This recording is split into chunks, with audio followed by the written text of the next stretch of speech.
Иако полемиките околу висината на пензиите секогаш се актуелни и вообичаено на пензионерите никогаш не им се доволни средствата што ги добиваат за минатиот работен век, сепак со просек од 212 евра македонските граѓани од третото доба мощно добра котираат во споредба со нивните колеги на Балканот, па и во делови од Европа. Статистиката вели дека пензиите во Македонија се повисоки од оние во Србија, Бугарија и Албанија, каде се движат од 190, 164 до 140 евра.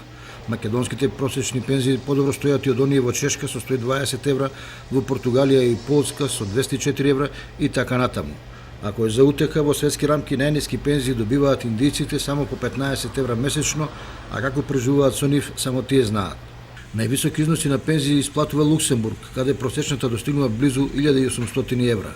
Во Норвешка просекот е околу 1500 евра, во Холандија околу 1200, а во Нов Зеланд околу 1150 евра.